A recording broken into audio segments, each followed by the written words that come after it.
নমস্কার আর জয় জগন্নাথ। আমরা চলে এসেছি কোনারকে।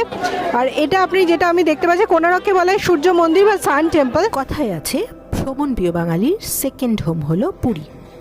সমুদ্র দর্শন আর জগন্নাথ দেবের টানে আপামর বাঙালি বারংবার ছুটে আসে এই শ্রীক্ষেত্রে। আমরাও সেই টানেই চলে এসেছি। আর পুরী এলে লোকাল সাইট সিইং তো করতেই হবে, কিন্তু কাদের সাথে করবেন, কিভাবে করবেন, কি দেখবেন, কতই বা খরচ পড়বে কিছুই বুঝতে পারছেন না, তাহলে আমার আজকের এই ভিডিওটা সম্পূর্ণটা দেখতে হবে। আমরা এই ট্যুরটা করব সম্পর্ক ট্যুর অ্যান্ড ট্রাভেলের সাথে। পুরীতে এরকম অনেক প্রাইভেট ট্যুর অ্যান্ড ট্রাভেলস আছে, যে কোনো জায়গা থেকে আপনারা স্পট বুকিং করে নিতে পারেন। খরচ মোটামুটি একই রকম পড়বে। এছাড়া ওটিডিসি তো আছেই, তবে ওটিডিসি বুক করতে গেলে অনলাইনে আগে থেকে বুক করে নেওয়াই ভালো। আজ আমরা পুরীর লোকাল সাইট সিইং করতে বেরোচ্ছি। পুরীতে আসলে আমরা লোকাল সাইট সিইং করে থাকি। লোকাল সাইট সিইংটা অনেক রকমের হয়ে থাকে। একটা ওটিডিসি করিয়ে থাকে, সরকারি যে ব্যবস্থা সেটাই হয়, আর প্রাইভেটে হয়। এছাড়াও আপনি প্রাইভেট কার নিয়েও বেরিয়ে যেতে পারেন, যার যার মতো করে করতেও পারেন, সেটাও করতে পারেন। তো আমরা ওটিডিসিটা বুক করিনি, আমরা প্রাইভেট বাসেই যাচ্ছি। আমরা এসি বাস বুক করেছি, প্রাইভেট এসিতে আমরা আজকে যাব, লোকাল সাইট সিইংটা করব। আর কোথায় কোথায় যাচ্ছি, কিভাবে ঘুরছি, কি স্পট দেখানো হচ্ছে, সবটাই আপনাদের সঙ্গে শেয়ার করব। কতক্ষণ লাগছে এই লোকাল সাইট সিইংটা করতে, এটার খরচ কত পড়লো, কিভাবে বুক করবেন, সমস্ত তথ্য আমি আমার আজকের এই ভিডিওতে দেব। তাই দেখতে থাকুন, সঙ্গে থাকুন। Travel with Sharmistha. এই হলো আমাদের বাস, এটি একটি এসি কোচ। চলুন বাসের ভেতরটা আপনাদের একবার দেখিয়ে দিই। বাসটা 2x2 সিটার এসি কোচ, ভাড়া পড়ছে পার হেড 350 টাকা করে। তবে এর সাথে কিন্তু বিভিন্ন জায়গায় প্রবেশ করার জন্য টিকিটের মূল্যটা ইনক্লুড করা নেই, সেটা আমাদেরকে আলাদা করে দিতে হবে। আজ আমরা দেখব চন্দ্রভাগা বিচ, কোনারক মন্দির, লিঙ্গরাজ মন্দির, উদয়গিরি, খণ্ডগিরি আর নন্দনকানন। এই ট্যুরটার মধ্যে ধবলগিরিও করানো হয়, কিন্তু বিশেষ কারণবশত ধবলগিরি বন্ধ থাকার কারণে আমাদের এটা দেখানো হবে না। নমস্কার আর জয় জগন্নাথ। পরিত্রাণায় সাধুনাম বিনাশায়শ্চ দুষ্কৃতাম ধর্ম संस्थापनार्थाय संभवामि जुगे जुगे।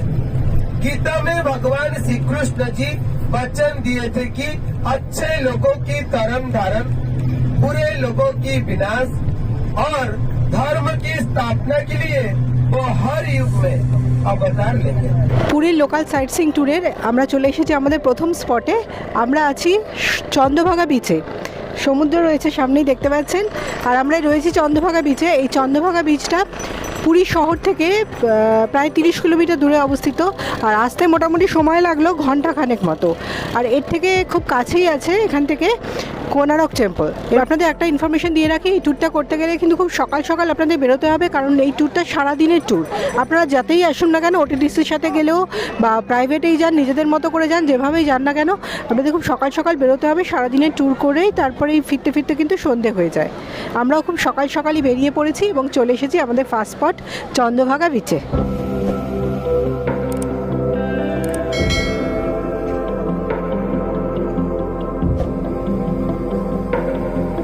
চন্দ্রভাগা বিচ দেখে আমরা চলে এলাম আমাদের পরবর্তী গন্তব্য, পুরী সাইট সিইংয়ের অন্যতম প্রধান আকর্ষণ কোনারক মন্দিরে, যাকে সূর্য মন্দির বা সান টেম্পলও বলা হয়ে থাকে। এই মন্দিরটি হিন্দু দেবতা সূর্যকে উৎসর্গ করা হয়েছে।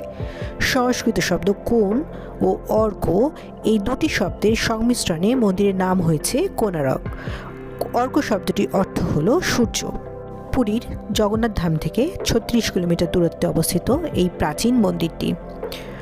সূর্য দেবতার সম্মানার্থে এই সূর্য মন্দিরটি তৈরি করা হয়েছে একটি অতিকায় রথের মতো করে, যেই রথের 12 জোড়া চাকা রয়েছে, আর সেই রথটিকে টেনে নিয়ে যাচ্ছে 7টি ঘোড়া।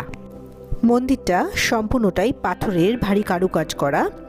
মূলত কালো গ্রানাইট ও লাল বেলে পাথরে এই মন্দিরটি নির্মাণ করেন রাজা নরসিংহদেব।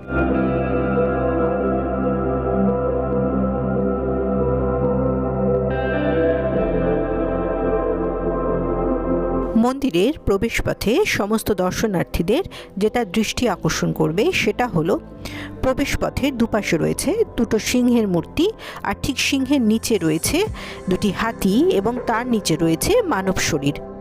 অর্থাৎ সিংহ এবং হাতির চাপে মানব শরীর পিষ্ট হয়ে যাচ্ছে। আমরা সবাই জানি সিংহ হলো গর্ব এবং অহংকারের প্রতীক, আর হাতি হলো ধন সম্পত্তির প্রতীক। এখানে এটাই বোঝানোর চেষ্টা করা হচ্ছে যে অহংকার এবং ধন সম্পত্তিই হলো মানুষের বিনাশের মূল কারণ।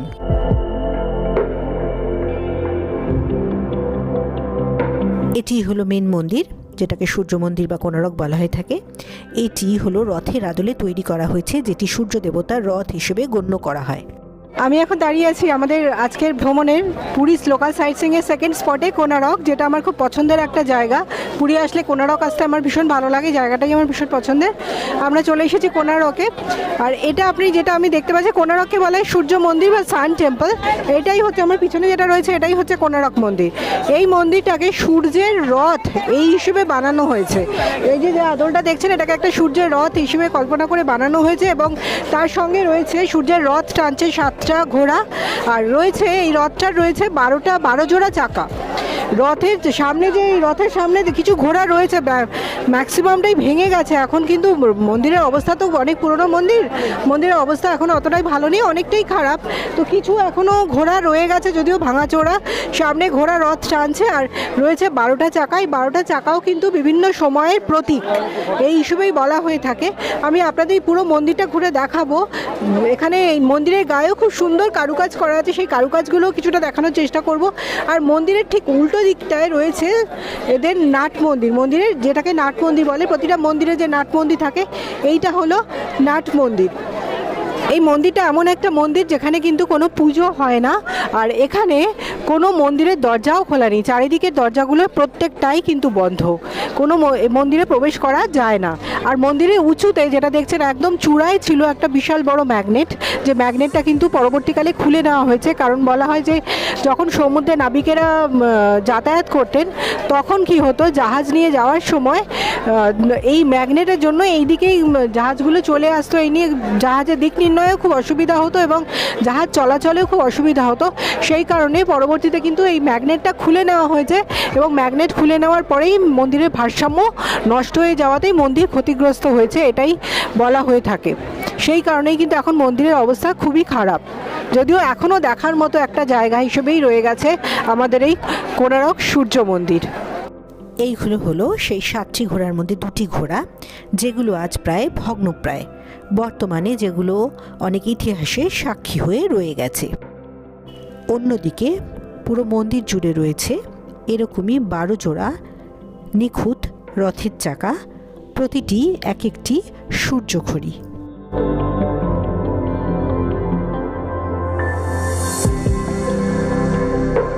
মন্দিরের ভাস্কর্য অনুপম। বেদি থেকে শুরু করে চূড়া পর্যন্ত প্রতি ইঞ্চি জায়গায় পাথরের ভাস্কর্য ও কারুকাজ রয়েছে। পুরো মন্দির জুড়ে হাজারো ভাস্কর্যে ফুটে উঠেছে যেন পুরো মধ্যযুগীয় ভারতেরই চিত্র।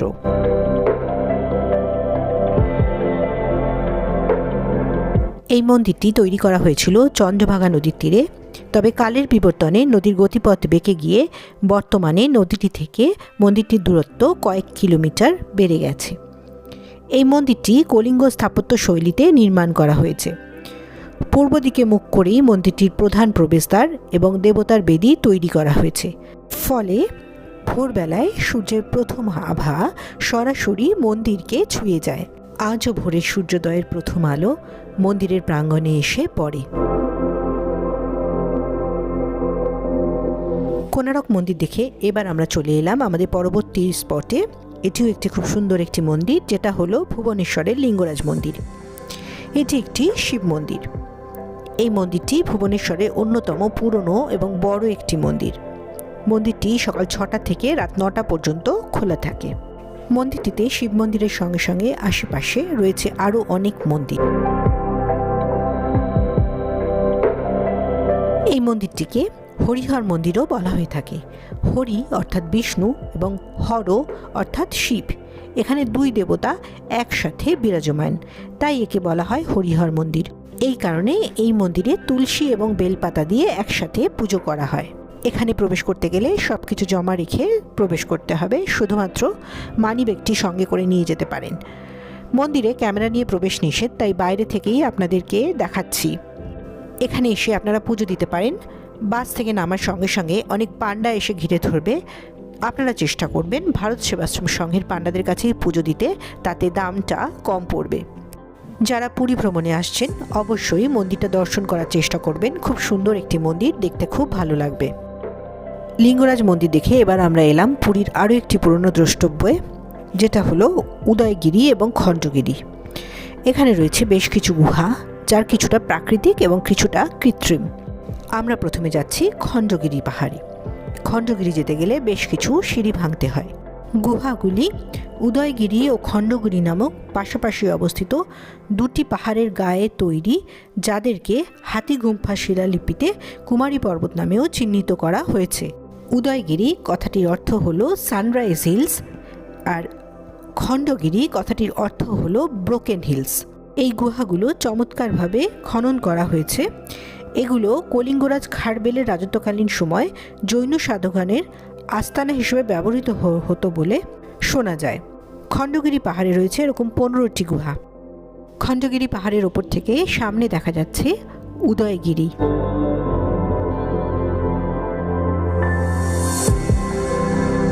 আমরা দেখতে পাচ্ছি খণ্ডগিরি পাহাড়ের ওপর থেকে ভুবনেশ্বর শহরটার ভিউ। খণ্ডগিরি দেখে এবার আমরা যাচ্ছি উদয়গিরির দিকে। খণ্ডগিরিতে যেমন রয়েছে 15টি গুহা, উদয়গিরিতে রয়েছে 18টি গুহা। উদয়গিরিতে যে 18টি গুম্ফা রয়েছে তার মধ্যে হাতি গুম্ফা, রানী গুম্ফা, গণেশ গুম্ফা, সর্প গুম্ফা অন্যতম। এই যে গুহাটি দেখছেন এটি হলো সর্প গুম্ফা।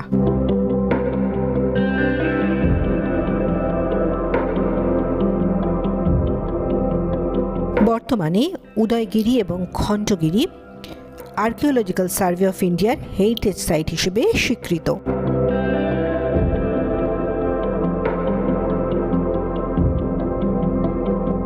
উদয়গিরির ওপর থেকে এই হলো পুরো ভুবনেশ্বর শহরের ভিউ। ওপর থেকে শহরটাকে কিন্তু পাখির চোখে খুব সুন্দর দেখা যায়। আমরা পুরী লোকাল সাইট সিইংয়ের আজকের শেষ স্পটে চলে এলাম। আপনি দেখতে পাচ্ছেন পিছনে লেখা রয়েছে নন্দনকানন। আমরা আছি এখন নন্দনকাননে। এখন বাজে বিকেল 4টে। আমাদেরকে এখন নন্দনকাননে নিয়ে আসা হলো। এটা খোলা থাকবে। অ্যাকচুয়ালি এটা হলো একটা জুলজিক্যাল পার্ক। এখানে মানে আমাদের সোজা কথায় যেটা চিড়িয়াখানা, এইখানটায় 5:30টায় এটা বন্ধ হবে। তো সবাই এখন ভেতরে গেল, আমি আর গেলাম না ভেতরে। এই হলো মেন গেট। এখান থেকে টিকিট কেটে আপনাদের প্রবেশ করতে হবে। আর 1.5 ঘন্টার মতো এখানে আমাদের টাইম দেওয়া হয়েছে। আপনারা যখন আসবেন এটা সময় হাতে নিয়ে আসবেন। এই জায়গাটা কিন্তু ঘুরতে বেশ খানিকটা সময় লাগবে। টিকিটের দাম হচ্ছে 50 টাকা করে। আমাদের গাইডই সব টিকিট কেটে নিচ্ছে। তাদেরকে ওনাদের হাতেই টাকা দিয়ে দিতে হচ্ছে। গাইডের কাছে টাকা দিলে ওরাই ব্যবস্থা করে দিচ্ছে, কারণ এখানে কিন্তু টিকিটের প্রচুর লাইন পড়ে। গাইডকে টাকা দিয়ে দেওয়াটাই বেটার। আজকে লোকাল সাইট সিইং ট্যুর এতটাই। এখন বাজে বিকেল 5:30। 5:30 অবধি আমরা আপনাদের আগেই বললাম যে আমরা নন্দনকাননের ভেতরে যাইনি। নন্দনকাননই ছিল আমাদের লাস্ট স্পট। আর আমরা এবার বেরিয়ে যাব, সব 5:30 বাজছে প্রায়। আমরা এতক্ষণ এখানেই পাশেই নন্দনকাননের পাশেই একটা সুন্দর জায়গা রয়েছে, একটা পার্ক মতো করা রয়েছে। সঙ্গে এখানে পার্কিংয়ের ব্যবস্থা রয়েছে, আসলে বিশাল একটা পার্কিংয়ের ব্যবস্থা রয়েছে। সঙ্গে একটা পার্ক মতো করা রয়েছে একটা খুব সুন্দর ফাউন্টেন। সেইখানেই আমরা ওয়েট করছিলাম। এবার আমরা বেরিয়ে যাব। আর আমার ভিডিওটাও এখানেই শেষ করব। আমি এই ভিডিওতে আপনাদের সম্পূর্ণ তথ্য দেওয়ার চেষ্টা করলাম যে পুরী এসে লোকাল সাইট সিইং কীভাবে করবেন, কাদের সাথে করবেন, এর খরচা কীরকম, কী কী জায়গা দেখবেন, সমস্তটাই আপনাদের সঙ্গে শেয়ার করলাম। আমার এই ভিডিওটা যদি আপনাদের তথ্যপূর্ণ মনে হয় তাহলে অবশ্যই লাইক, কমেন্ট, শেয়ার করে আমাদের পাশে থাকবেন। আর আমাদের চ্যানেলটা এখনও সাবস্ক্রাইব করা না হলে সাবস্ক্রাইব করে নিয়ে পাশে থাকা বেল আইকনটা প্রেস করে নেবেন। দেখা হবে খুব তাড়াতাড়ি আমার পরবর্তী কোনো ব্লগে। সকলকে ধন্যবাদ জানিয়ে শেষ করছি আমার আজকের ব্লগ।